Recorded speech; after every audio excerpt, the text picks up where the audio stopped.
I'm Teisha Bader with the JBS News Update for Thursday, May the 26th, 2016.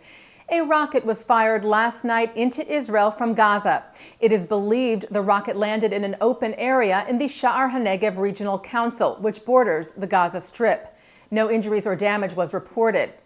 Palestinian media reported that a second rocket fired towards Israel fell short and exploded within Gazan territory. The Israeli Air Force responded to the attack and struck 2 Hamas terror targets in Gaza late last night. The Walla news site said that a small group with ties to the Islamic State, the Omar Hadid Brigade, claimed responsibility for the attack. The IDF released a statement that, as always, it holds terror group Hamas, who rules Gaza, responsible for any attacks coming out of the Strip. And this morning, Israeli authorities intercepted a large shipment of materials leaving the West Bank heading for Gaza, meant for Hamas. Israel's Defense Ministry's crossing authority, together with the Shin Bet, Israel's security agency, successfully prevented the smuggling attempt at the Takumia checkpoint, where they discovered hundreds of metal pipes with specific fittings that can be used for the production of rockets, as well as electric motors that can be used for terrorist infrastructure like the digging of terror tunnels. The materials were found hidden inside a shipment of textiles and jewelry. Also last night, 2 Israeli border police women were lightly injured after Molotov cocktails were thrown near their base in Jerusalem. The women sustained light injuries after a fire broke out as a result of the incident on their base near Hebrew University, Mount Scopus. Security forces are searching for the suspect or suspects.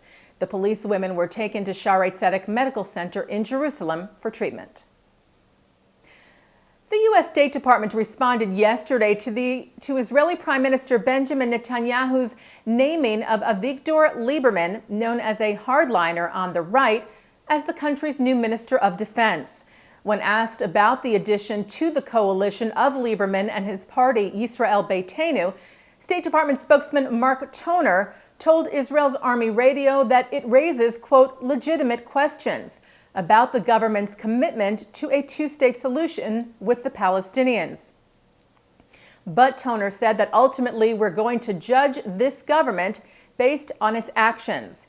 He said we are going to work with this government as we have worked with every Israeli government that preceded it, with the goal of strengthening cooperation. And Toner said we remain steadfast in our commitment to the security of Israel and to the two-state solution. Israel's Channel 10 reports that outgoing United Nations Secretary General Ban Ki-moon plans to visit Israel and the Palestinian Authority before his term ends this year. According to the report, Ban will make his last trip to the region from June the 26th through the 28th. His term ends December 31st. The American Jewish Committee this week welcomed the latest mayor to join the AJC's Mayors United Against Anti-Semitism initiative. London Mayor Sadiq Khan is, as AJC CEO David Harris noted, the first mayor of the Muslim faith of a major Western capital to sign on. Harris said thus his signature sends a very powerful message not only to the London Jewish community, but well beyond, about potential friendship, support, and cooperation. Khan said, I am proud to sign the Mayors United Against Anti-Semitism pledge, and I will encourage other mayors across the country and Europe to do the same, in order to help send the message far and wide that anti-Semitism is totally unacceptable and can never be justified. The Mayors United Against Anti-Semitism is an AJC initiative calling on municipal leaders across Europe and the United States to publicly address and take concrete actions against rising anti-Semitism. It has been endorsed by more than 90 mayors thus far from over 20 countries. Well, Sir Elton John arrived in Israel last night on his private plane and tonight took the stage at Tel Aviv's Yarkon Park. This is the superstar's 4th time in Israel, and last night's sold-out show was the kickoff of his wonderful Crazy Night Tour 2016. He will next head to Europe. John's first performance in Israel was on the country's Independence Day back in 1979. The Jewish holiday of Lag BaOmer was celebrated yesterday evening and today. In Israel, as customary bonfires were set last night, several Large fires were reported today, possibly as a result, in the Jerusalem area and also in the area of Meron, which is in the Galilee in northern Israel, a pilgrimage site visited by hundreds of thousands over the Lag BaOmer holiday. Most of the blazes seem to be under control by later this afternoon.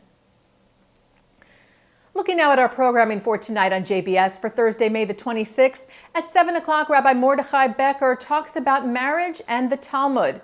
At 8 o'clock, a discussion on intermarriage. And at 9, Mark Golub sits down with Israeli philosopher Aaron Ben-Zeev, who discusses the philosophy of love. At 10 o'clock, actors Joel Grey and Ron Rifkin perform at Kulturfest. And coming up right after this newscast tonight at 6:30, Likud Minister of Social Equality Gila Gamliel talks about the ways the Israeli government is taking on the wealth gap, followed by a special message from Prime Minister Netanyahu, both from the recent Jerusalem Post conference in New York City. And that's the JBS News Update for Thursday, May the 26th. I'm Teisha Bader. I will be back with the news on Tuesday after the Memorial Day weekend.